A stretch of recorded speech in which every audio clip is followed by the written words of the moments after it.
Hey dear student, my name is Dheeraj. स्वागत करता हूं आपका एक बार फिर से एमजी कोचिंग इंस्टीट्यूट में।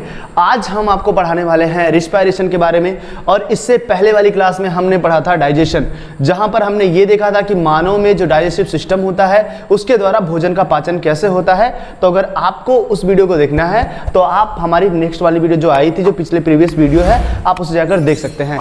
हम इस वीडियो में इस बारे में बात करेंगे कि रिस्पायरेशन क्या होता है या श्वसन क्या होता है, श्वसन किसे कहते हैं। देखिए, श्वसन जो है वो क्लास 10th और क्लास 11th का एक महत्वपूर्ण टॉपिक रहा है, जिसको समझना बहुत आवश्यक होता है। अब मैं इस बात को नहीं कह सकता कि आपको 100% आएगा, लेकिन एक बात के साथ कह सकता हूं, अगर आप यहाँ पर 70% भी दिमाग लगाते हैं तो 100% समझ में आएगा। ठीक है, आप यहाँ पर ध्यान दे लीजिएगा। 70% भी दिमाग लगाएंगे तो आपको 100% समझ में आएगा। थोड़ा सा झोल है लेकिन देखिएगा, यहाँ पर हम टॉपिक में बात करते हैं। हम बात करते हैं रिस्पायरेशन की, कि रिस्पायरेशन होता क्या है। तो देखो, इंग्लिश मीडियम और हिंदी मीडियम बच्चों वाले के लिए कहा गया था कि हिंदी में नहीं पढ़ाया जाता, इंग्लिश में बताया जाता है। तो मैंने दोनों में लिख दिया है ताकि आप इसे आसानी से समझ पाएं। पहले डेफिनेशन देख लेते हैं, इसकी परिभाषा देख लेते हैं कि परिभाषा क्या है। ठीक है, आ जाइए। तो कह रहा है द ट्रांसफर, क्या कह रहा है बेटा, द ट्रांसफर, मैं कलर यहाँ पर ब्लैक लिया हूँ, ओके, व्हाइट ले लेता हूँ। ठीक है, यहां से शुरू करते हैं। The transfer of oxygen from the outside environment to cells within tissues as well as the removal of carbon dioxide in the opposite way, that is called respiration। जिसका मतलब ये कह रहा है कि बाहरी वातावरण से ऊतकों के भीतर कोशिकाओं तक ऑक्सीजन का स्थानांतरण, साथ ही विपरीत दिशा में कार्बन डाइऑक्साइड का बाहर को मतलब हटाना या कार्बन डाइऑक्साइड को बाहर करना श्वसन कहलाता है। देखो, अब अपनी लैंग्वेज में बात करते हैं कि श्वसन क्या होता है। श्वसन एक ऐसी क्रिया होती है जिसके द्वारा हम क्या करते हैं, इन्वायरमेंट से ऑक्सीजन को, जो ऑक्सीजन होता है इन्वायरमेंट से उसे लेते हैं और कोशिकाओं तक पहुंचाते हैं। और जो कोशिकाओं में ऑक्सीजन के जो ऑक्सीडेशन के बाद जब हमारा शरीर उसको भोजन निर्माण करता है तो कुछ जो वेस्ट निकलता है, कार्बन डाइऑक्साइड बनता है, उसको पुनः इन्वायरमेंट में छोड़ देना ही क्या कहलाता है, श्वसन कहलाता है। ठीक है, आई होप कि आप समझ पाएंगे श्वसन किसे कहते हैं। एक बार फिर से समझिए कि जब हम इन्वायरमेंट यानी वातावरण से वायु को ग्रहण करते हैं तो वायु में जो ऑक्सीजन की मात्रा होती है, ऑक्सीजन को हम अपने कोशिकाओं तक, सेल तक, कोशिकाओं तक पहुंचाते हैं और कोशिकाओं से जो कार्बन डाइऑक्साइड बना है उसको हम इस वातावरण में पुनः विसर्जित कर देते हैं या छोड़ देते हैं, तो वही श्वसन कहलाता है। समझ में आया बेटा? यहाँ पर अब देखते हैं, इसकी डेफिनेशन देख लिए हैं हम, तो देख लेते हैं। देखो, श्वसन क्या होता है कि जैसे कि अब अलग अलग प्राणियों में अलग अलग प्रकार के श्वसन देखने को मिलते हैं। फिलहाल हम कुछ एग्जाम्पल ले लेते हैं, किन किन प्राणियों में कैसा होता है वो देख लेते हैं। अब देखिएगा, मैंने यहाँ पर एक डायग्राम ले रखा है मेंढक का और एक फिश का, और कुछ कीट वगैरह भी होते हैं, कीट भी होते हैं बेटा। ठीक है, जो कीट होते हैं वो, ये हमारा मेंढक है, ठीक है, ये हमारा मेंढक है, ये मछली है, आपको पता ही है, इतने तो नादान है नहीं आप। ठीक है, कुछ लोगों को तो लालच आ गया होगा। ठीक, अब देखिएगा, यहां पर हम शुरू करते हैं। मेंढक, कीट, गिल्स, अपना भी नाम लिख लेते हैं यार। हम लोग कहाँ गए, यहां पर है हम लोग। मानव, डायग्राम नहीं लाया मैं मानव वाला, कोई बात नहीं, आप मुझे देख रहे हो, अपने आप को देख रहे हो, तो मैंने सोचा क्या ही डायग्राम लेकर आएंगे, इतना तो बुद्धिमान आप भी हो। तो देखो भैया, सबसे पहले बता रहे हैं आपसे कि ये जो मानव होता है, मानव में जो रिस्पायरेशन होता है वो किसके द्वारा होता है। मानव में बेटा जो रिस्पायरेशन होता है वो किसके द्वारा होता है, फेफड़े द्वारा होता है। किसके द्वारा बेटा, फेफड़े द्वारा होता है। लेकिन अगर मैं बात करूं मछलियों में, तो अगर मैं बात करूं मछलियों में गिल्स के द्वारा श्वसन होता है। किसके द्वारा होता है बेटा, गिल्स के द्वारा श्वसन होता है। गिल्स यानी क्या होते हैं, उसके जो क्लोम होते हैं, जो गलफड़ होते हैं, उसके द्वारा श्वसन होता है मछलियों में। ठीक है बेटा, मछलियों में क्लोमों द्वारा श्वसन होता है, यानी क्लोम्स। आप देख सकते हैं ये गलफड़ है, जितने लोग मछली खाते हैं उनको पता होगा, इस तरीके से ये बना है, उसके ऊपर ऐसे गलफड़े दिखते हैं। इसी गलफड़ में ये जो गिल्स के फिलामेंट होते हैं, ये क्या करते हैं, ये जो वाटर होते हैं, वाटर के मॉलिक्यूल से, जैसे वाटर का ये मॉलिक्यूल होता है, तो ये क्या करते हैं, इसके अंदर एब्जॉर्ब होकर पहुंच जाते हैं और जो कार्बन डाइऑक्साइड होता है उसको बाहर छोड़ देते हैं। ये यही काम करने का कार्य करते हैं गिल्स जो होते हैं ये वाटर में, पानी के अंदर, मछलियों में। लेकिन अगर मानव की बात करें तो मानव पानी में श्वसन नहीं कर सकता है, वाटर के अंदर नहीं रह सकता है, मानव अपने फेफड़े द्वारा ही श्वसन करता है। मानव में श्वसन कैसा होता है, फेफड़े द्वारा श्वसन होता है। और अगर बात करें कीट की, तो कीट में बेटा उसके वायु नली में होता है। कीट में कहां पर होता है, वायु नली, जिसे हम लोग ट्रैकिया कहते हैं। इंग्लिश मीडियम वाले बच्चे जानेंगे वायु नली, या जिसे हम लोग ट्रैकिया कहते हैं, ट्रैकिया में वो श्वसन होता है। और बात करें मेंढक की, तो मेंढक एक एम्फीबियन है, यानी एक उभयचर है। उभयचर होने के बाद क्या होता है, ये जल में भी रह सकता है और थल में भी रह सकता है। ये क्या करता है, गिल्स से भी सांस ले सकता है, ये क्या करता है, अपनी त्वचा से भी सांस ले सकता है, ये अपने लंग्स से भी सांस ले सकता है। जब ये पृथ्वी पर होता है, यानी जब ये भूमि पर होता है, तो भूमि पर होने पर ये क्या करता है, अपने फेफड़ों द्वारा श्वसन करता है। और जब ये पानी के अंदर या कीचड़ में चला जाता है तो अपने इसी स्किन से, त्वचा से क्या करता है, रिस्पायरेशन करता है, त्वचा से ही सांस लेता है। लेकिन ये गिल्स से कब सांस लेता है, याद करो जब छोटे छोटे थे तुम लोग मेंढक पकड़ते थे, तालाब वाली जिसे मछली कहा करते थे, हम लोग भी खूब पकड़े हैं। तो जब उसे पकड़ते थे ना, मछली नहीं, गलफुल नहीं कहते थे गाँव में लोग। तो जो मछली होती थी वो छोटी वाली गलफुल्ली जो होती थी, एक्चुअली उसे टैडपोल कहते हैं। मेंढक का जो टैडपोल होता है वो वहाँ पर हम उसको देखते हैं, और वही क्या करता है, मछली के समान होता है। तब उसके पास गिल्स होते हैं और गिल्स के समय वो पानी में सांस लेता है। तो मेंढक तीनों अवस्थाओं में सांस ले लेता है, ठीक है। और जो कीट होते हैं वो अपने वायु नली में लेते हैं, मानव अपने फेफड़े में लेता है, मछली अपने गिल्स से लेती हैं। ये कुछ ऐसे जनरल आंकड़े हैं जिसको हम आपको बता रहे हैं। चलिए आते हैं अपने मेन टॉपिक यानी रिस्पायरेशन पर। देखिए ये एक डायग्राम है, ये लंग्स का डायग्राम यानी फेफड़े का डायग्राम है, ठीक है बेटा। ये एक हमारा फेफड़ा है, ठीक, जिसे हम लोग लंग्स कहते हैं, लंग्स, ठीक, लंग्स है हमारा, ठीक है। मानव का ये लंग्स है, देखेंगे,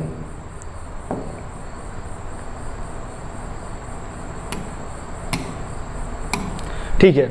तो देखिएगा हम बताने जा रहे हैं लंग्स कैसे होता है, लंग्स के काम क्या होता है। देखो ये है हमारा सबसे पहले ट्रैकिया, लंग्स के पास सबसे पहले हमारा शुरू हुआ है ट्रैकिया। ट्रैकिया को हम लोग हिंदी में क्या कहते हैं बेटा, इसे कहते हैं वायु नली कहते हैं, ठीक है, वायु नली कहते हैं। अच्छा ऊपर एक लिखा है सुपीरियर लोब। सुपीरियर लोब का मतलब क्या होता है, जो ऊपरी वाला कक्ष होता है उसे सुपीरियर लोब कहते हैं, और इसे मेन ब्रोंकाई या मेन ब्रोंकस कहते हैं, ठीक है। और देखो ये क्या है, लोबर लिखा हुआ है, लोबर जिसे हम लोग क्या कहते हैं, सेकेंड ब्रोंकस कहते हैं। उसके बाद लिखा है सेगामेंटल, जिसे हम लोग टेट्राइब्रोंकल कहते हैं। उसके बाद आपका क्या है, कार्डियक नॉच है। उसके बाद क्या है, इंफीरियर लोब है।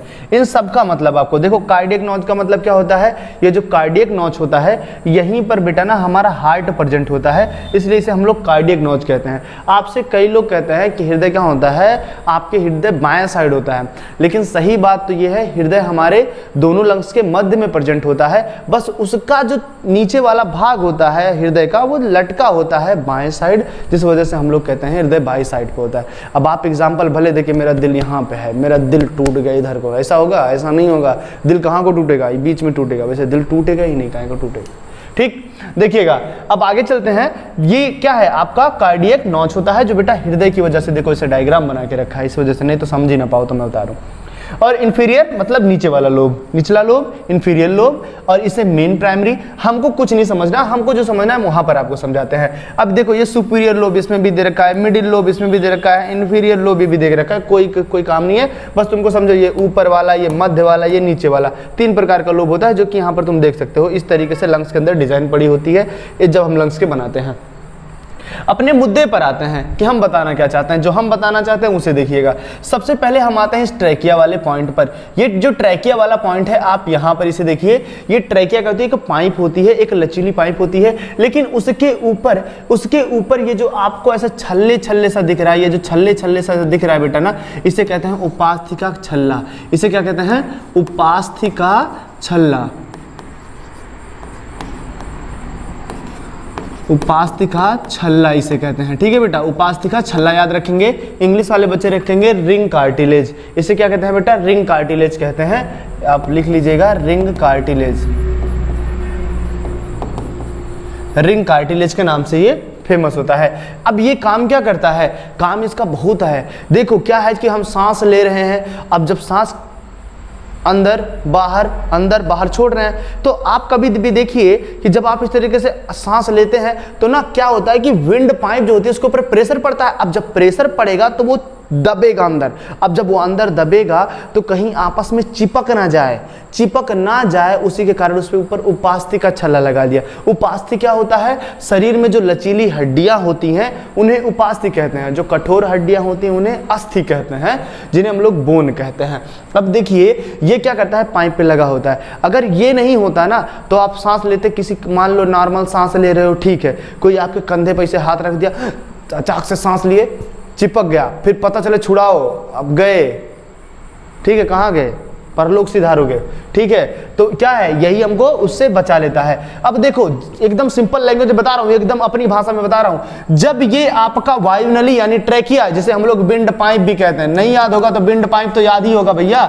विंड का मतलब हवा, जो हवा जिससे हवा गुजरती है वो क्या होगा, विंड पाइप होगा ना, जिससे हवा गुजरेगा जिस पाइप से, तो विंड पाइप। और जब ये विंड पाइप आगे आती है और आगे आने के बाद जब ये दो जंक्शन में टूट जाती है, दो भागों में टूट जाती है, तो हम लोग इसे क्या कहते हैं, ब्रोंकाई कहते हैं या ब्रोंकस कहते हैं।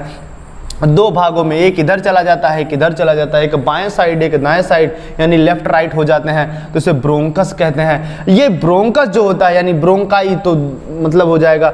अब ये ब्रोंकाई जो होगा, ब्रोंकस हमारा यहाँ पर चलकर आगे मल्टीपल ब्रांचेस में जब ये डिवाइड होता है तो हम इसे क्या कहते हैं, सेकेंड, देखो इसमें लिखा है सेकेंडरी ब्रोंकस, लेकिन तुमको ये जानना नहीं है, तुम ब्रोंकाई के बाद इसे ब्रोंकियोलस भी बोल सकते हो, ठीक है। इसे ब्रोंकियोलस मतलब इसे हिंदी वाले बच्चे क्या कहते हैं, श्वसनी, इसे क्या कहते हैं, श्वसनी, इसे क्या कहते हैं बेटा, श्वसनी, ठीक है। और इसे क्या कहते हैं, श्वसनिका। ये जो टूटा है जिसे हम लोग सेकेंडरी कहते हैं, इसे कहते हैं श्वसनिका, ठीक है बेटा। ये हिंदी मीडियम वाले बच्चे ध्यान रखेंगे, श्वसनिका कहते हैं, श्वसनिका। और ये जो लास्ट में आपको दिख रहा है, यहाँ पर लिखा नहीं है लेकिन मैं बता देता हूँ, ये जो लास्ट में दिख रहा है यहाँ पर ऐसे अंगूर के दाने के समान दिखाई देते हैं, जिन्हें हम लोग कूपिका कहते हैं। क्या कहते हैं बेटा, कूपिका कहते हैं। क्या कहते हैं, कूपिका कहते हैं। इंग्लिश वाले बच्चे से एल्वियोली कहेंगे, ठीक है बेटा, एल्वियोली कहेंगे। अब देखो ये पार्ट से जाते हुए हवा दोनों लंग्स में जाती है, लंग्स में जाने के बाद छोटी छोटी ब्रांचेस में डिवाइड होती है, छोटी छोटी ब्रांचेस अंत में जाकर अंगूर के गुच्छे के समान एक संरचना बनाती हैं, जिसे कूपिका कहते हैं, एल्वियोली कहते हैं। और उसी एल्वियोली में क्या होता है, इसका गैसेस एक्सचेंज होते हैं, एल्वियोली मेन होता है। देखो जो रिस्पायरेशन है ना बेटा, वो एक प्रकार की भौतिक और रासायनिक दोनों क्रियाओं से मिलकर बना हुआ है।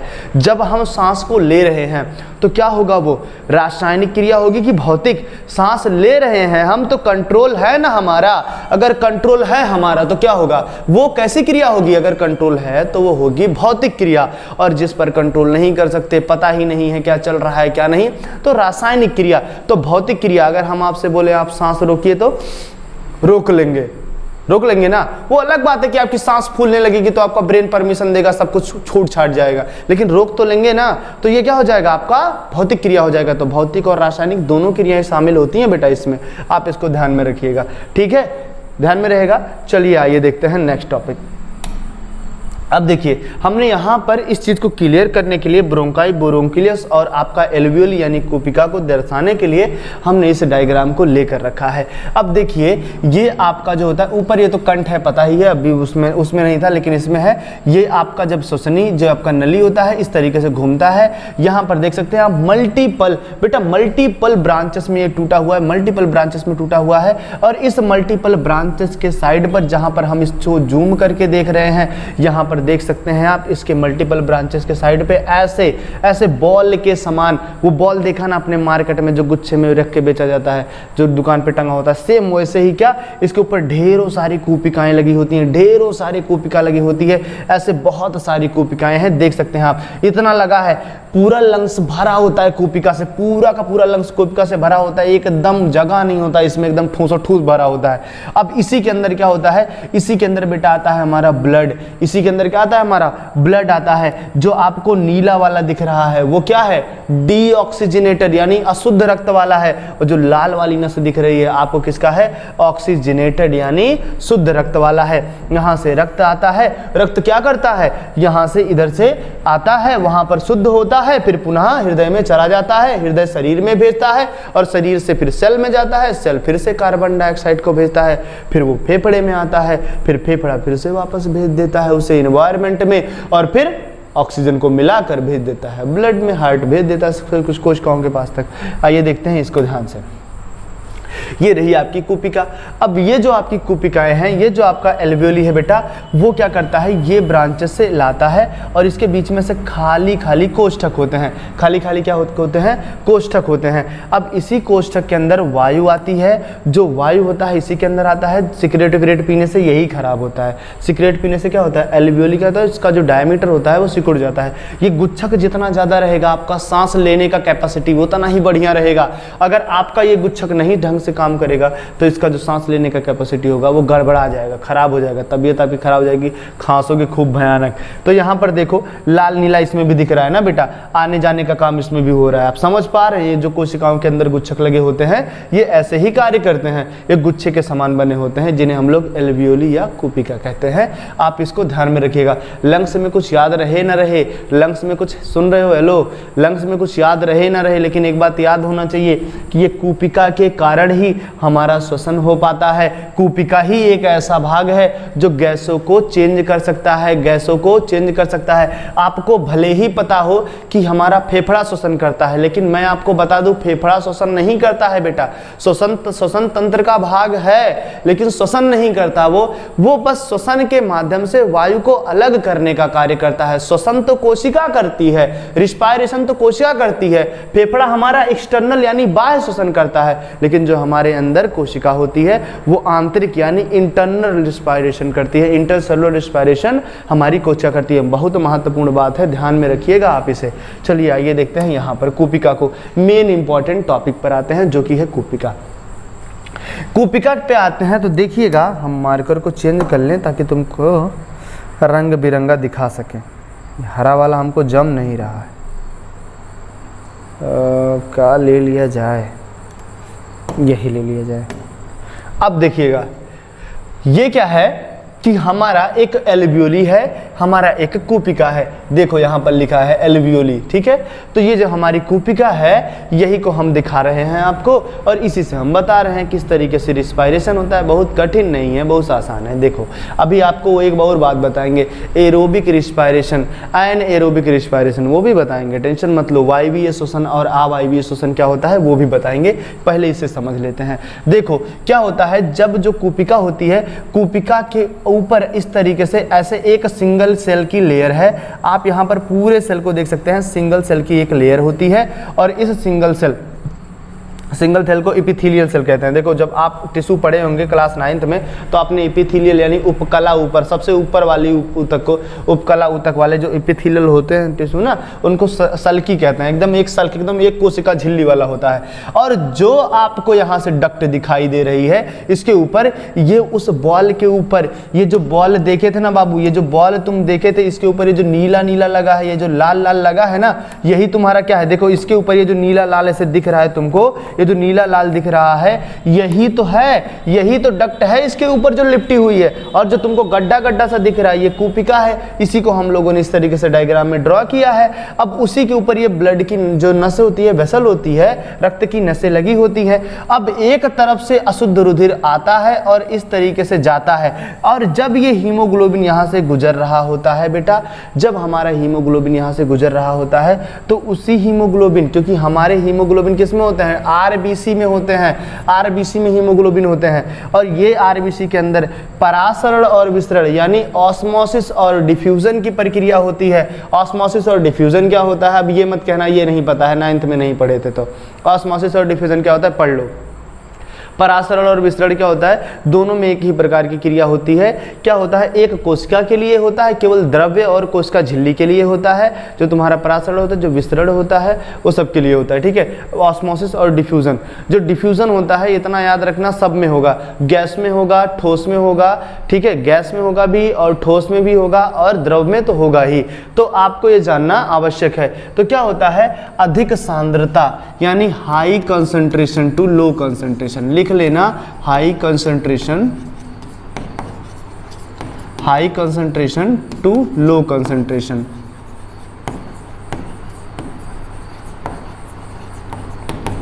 ठीक है बेटा, high concentration to low concentration, Hindi medium वाले बच्चे इसे लिख लेंगे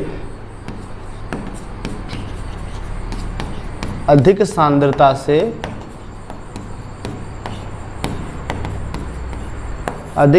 से बेटा कम सांद्रता, ठीक है बेटा, अधिक सांद्रता से कम सांद्रता की ओर जब गति होता है तो ऑस्मोसिस और डिफ्यूजन में यही होता है।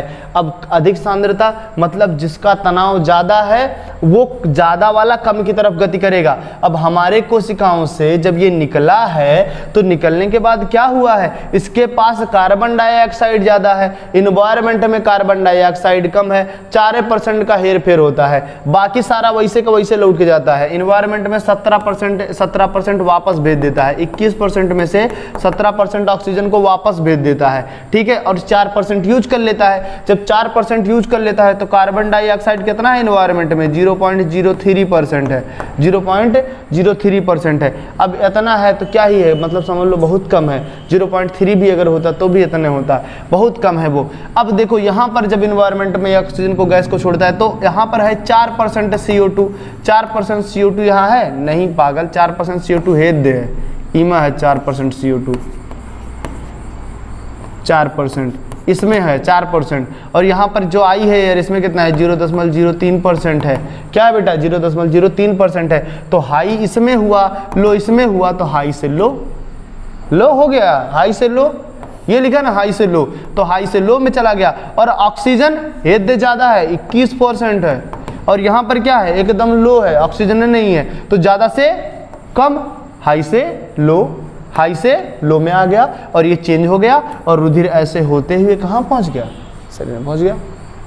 ऐसे होते हुए छोटे छोटे कोशिकाएं आपस में संयोजित होकर इस तरीके कार्य को करती हैं, और ये सारे रक्त को लेकर जाती हैं हृदय में, और हृदय पुनः शरीर में पंप करता है, और जब पंप करता है तो शुद्ध रुधिर पूरे शरीर में फैल जाता है और उस रुधिर फिर से इनमें आ जाता है। यह कार्य लगातार चलता रहता है हमारे हृदय द्वारा और इन रिस्पायरेटरी सिस्टम द्वारा। आपको समझ में आया। एल्वियोली के अंदर ये बेटा सिंगल सेल की लेयर होती है, इन्हें कैपिलरी कहते हैं, देखो लिखा भी है, आप देख लेना, कैपिलरी यानी इसे केशिका कहते हैं, ठीक है बेटा, इसे केशिका कहते हैं। हिंदी मीडियम वाले बच्चे याद रखेंगे केशिका। पूछता है क्वेश्चन कि ये बताइए एक कोशिकीय मोटी होती है, एक कोशिकीय मोटी क्या होती है, तो एक कोशिकीय मोटी क्या होती है, हमारा धमनी होता है, सिरा दे देगा, केशिका दे देगा, तो आपका आंसर क्या होगा, केशिका होता है। एक एक कोशिकीय मोटी होता है, देख लो ये एक कोशिका, ये एक कोशिका, इसके ऊपर सिंगल सेल की लेयर है, ये एक कोशिकीय मोटी होती है, ठीक है। आप ध्यान में रखिएगा, अगर ऑप्शन में आ गया तो आप बता देना, ठीक है। अब ब्लड के बारे में आप समझ गए। चलो हम देख लेते हैं कुछ एक्स्ट्रा पॉइंट के बारे में जो कि नहीं बताए हैं आपको, एक्स्ट्रा पॉइंट कुछ देख लेते हैं। एक्स्ट्रा पॉइंट में देखते हैं हम लोग, श्वसन में देखते हैं, एक श्वसन देखते हैं, वायवीय श्वसन देखते हैं। क्या देखते हैं बेटा, वायवीय श्वसन देखते हैं, इसे कहते हैं एरोबिक रिस्पायरेशन।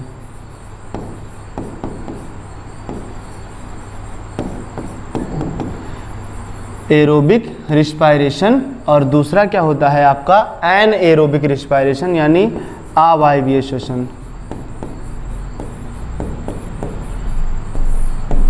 अवायवीय श्वसन इंग्लिश में नहीं लिखूंगा, आप लिख लेना एनएरोबिक रिस्पायरेशन। देखो वायवीय श्वसन और अवायवीय श्वसन में क्या होता है उसका एक फार्मूला लिखता हूं, और उस पूरे फार्मूले से आपको डिफरेंस समझा दूंगा, पूरे फार्मूले में क्या क्या हो रहा है सारी चीज़ें आपको बता दूंगा, डिफरेंस भी समझ लोगे, डेफिनेशन भी समझ लोगे। आओ फार्मूला लिखते हैं भैया, आ जाइए फार्मूले पे आते हैं हम लोग।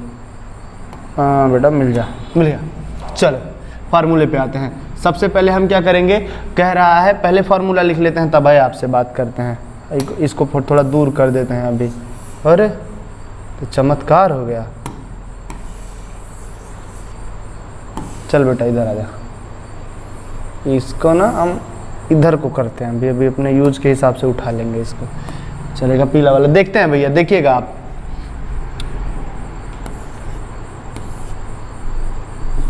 कुछ ज़्यादा बड़ा हो गया।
देखिए, इससे हम आपको समझाते हैं कि ये कैसे हो रहा है और कैसे इतना जल्दी हो गया।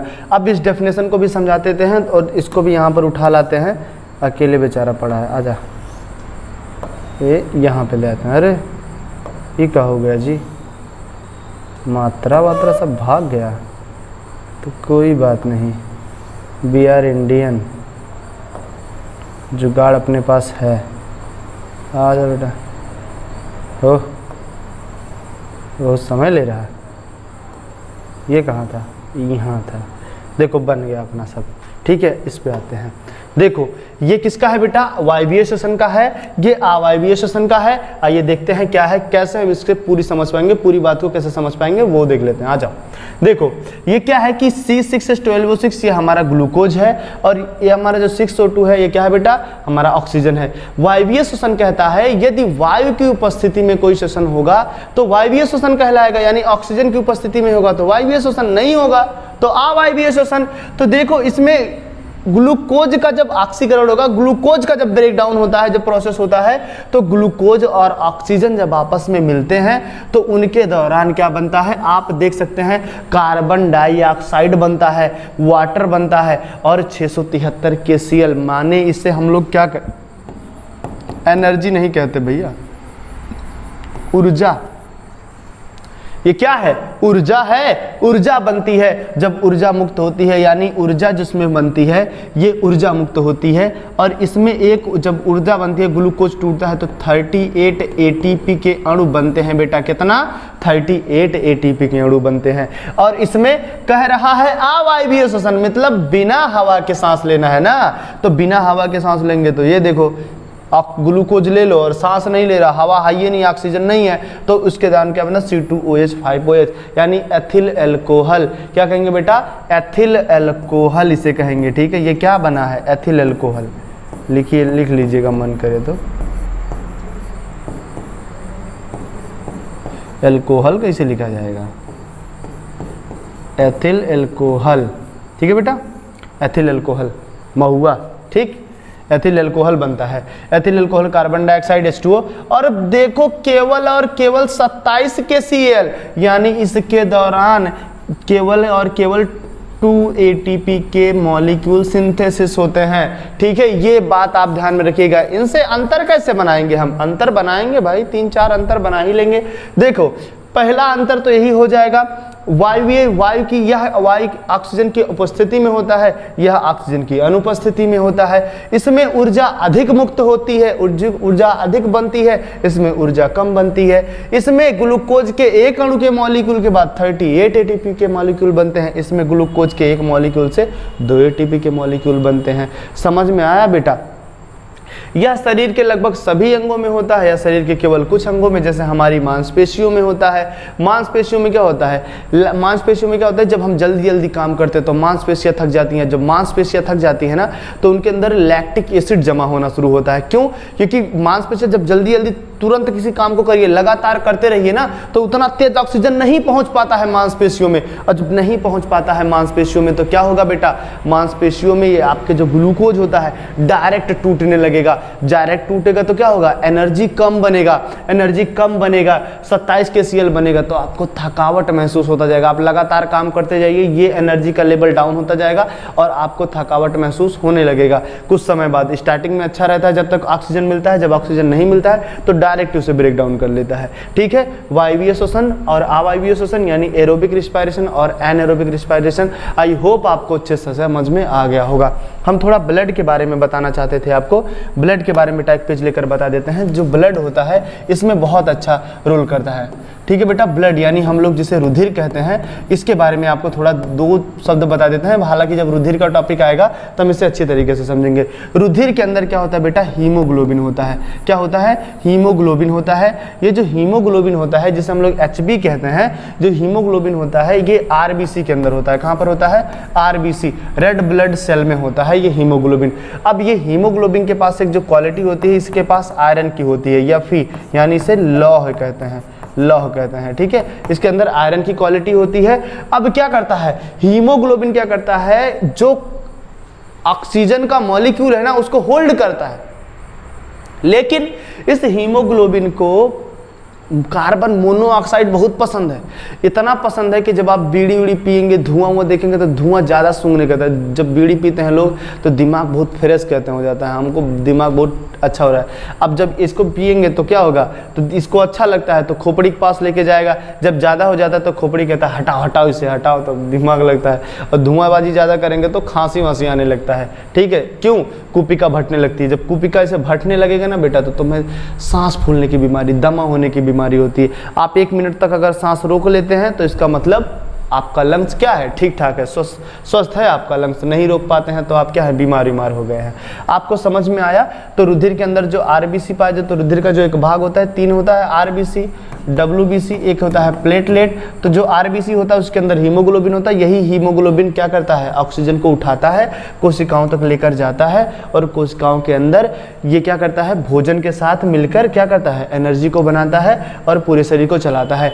इससे पहले वाली क्लास में हमने डाइजेशन को समझा था, जहां पर भोजन अमीनो एसिड और कुछ प्रोटीन और मिनरल्स विटामिन में टूटकर विलेय द्वारा एब्जॉर्ब कर लिए जाते थे। अब जब विलेय द्वारा वो एब्जॉर्ब कर लिए, सोख लिए जाते थे तो पहुंच जाते थे रक्त के माध्यम से कोशिकाओं तक, और रक्त के माध्यम से जब ये कोशिकाओं तक पहुंचते थे तो उसी रक्त के माध्यम से ऑक्सीजन भी कोशिकाओं तक पहुंचता था और वो क्या करते थे, ग्लूकोज बनाता था माइटोकॉन्ड्रिया, और माइटोकॉन्ड्रिया में रिस्पायरेशन, माइटोकॉन्ड्रिया में जाकर उसका भोजन का ऑक्सीडेशन करता है जिससे ATP के मॉलिक्यूल बनते हैं। पूछेगा सेल के अंदर, शरीर के अंदर जो रिस्पायरेशन कहाँ होता है, तो शरीर के अंदर हमारे कोशिकाओं के अंदर श्वसन होता है और कोशिकाओं के अंदर माइटोकॉन्ड्रिया श्वसन करता है। ठीक है, भूलिएगा मत।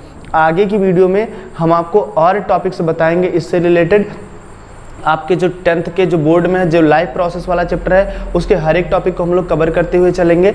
आप वीडियो में लगातार जुड़े रहिए हमारे, और इस चीज़ कंटेंट को आप नोट कर लीजिएगा पूरी तरीके से, ताकि आपको कोई दिक्कत ना हो। अगर कोई दिक्कत होती है तो आप कमेंट में हमसे बता सकते हैं, और अगर वीडियो अच्छी लगी हो तो लाइक ज़रूर कर दीजिएगा और चैनल को सब्सक्राइब भी कर दीजिएगा, क्योंकि हम लोग जल्द ही प्रोग्रेस वाली कंडीशन पर हैं। आप देख ही सकते हैं, जल्द ही अगर हम लोग मोनेटाइज हो जाते हैं, हमारा चैनल ग्रो कर जाता है, तो समझ लीजिए आपका बहुत बड़ा सहयोग होगा। ठीक है, आपका बहुत आभार व्यक्त करेंगे हम लोग। ठीक, तो आप इसको पढ़िएगा, पढ़ने के बाद ये टॉपिक को नोट कीजिएगा, नोट करने के बाद आप अगले लेक्चर को अटेंड कीजिएगा। तब तक के लिए चलते हैं, अपना ध्यान रखिएगा। जय हिंद।